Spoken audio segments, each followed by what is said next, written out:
नमस्कार शेतकरी मित्रांनो, कांदा उत्पादक शेतकरी बांधवांसाठी आताच्या क्षणाची सर्वात महत्त्वाची आणि मोठी बातमी. कांदा संदर्भातील कांद्याच्या भावात वाढ होणार, कधी, किती आणि कशामुळे होणार, काय महत्त्वाचे कारण, सविस्तर थोडक्यात संपूर्ण अपडेट बातमी आपण या व्हिडिओच्या माध्यमातून जाणून घेण्याचा प्रयत्न आहोत. तर महाराष्ट्रातील तमाम कांदा उत्पादक शेतकरी बांधवांनी एकच विनंती, व्हिडिओ छोटून अतिशय महत्त्वाचा व्हिडिओ जर आवडला तर नक्कीच लाईक करा. चॅनलवरती असाल तर माझा शेतकरी यूट्यूब चॅनल सबस्क्राईब करून असाल लाईक करून नोटिफिकेशन तुमच्याकडून सर्वात अगोदर पोहोचत असते.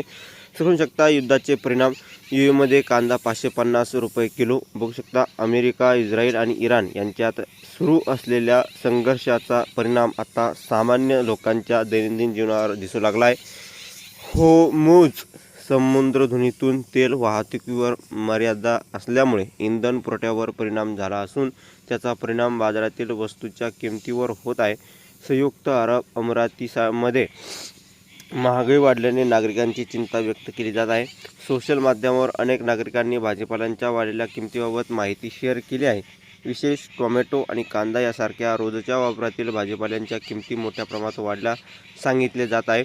संयुक्त अरब अमिरातीच्या अर्थव्यवस्था मंत्रालयाने सांगितले की प्रादेशिक तणावामुळे गेल्या 2 दिवसात काही आवश्यक वस्तूंच्या किमती तात्पुरत्या वाढल्या आहेत. अल क्लोज परिसरातील रहिवासी रिशाद अहमद यांनी सांगितले आहे की त्यांच्या रहिवासी या ठिकाणी बघितलं तर भागातील टोमॅटो किंमत 5 दिरहम प्रति किलोवर 10 दिरहमपर्यंत वाढली आहे, म्हणजे सुमारे 250 रुपयापर्यंतचे दर पोहोचले आहे. कांद्याला किमतीत मोठी वाढ झाली आहे आणि एकंदरीतच या ठिकाणी बघितलं गेल्या आठवड्यात 4 दिरहममध्येही मिळणारा कांदा आता 7 दिरहम म्हणजेच सुमारे 175 रुपये प्रति किलो दराने विकला जात आहे. काही नागरिकांनी सामाजिक माध्यमावर कांद्याचा दर 22 दिरहम म्हणजे जवळपास 550 रुपयापर्यंतचा गेल्याचा दावा केला आहे. धन्यवाद.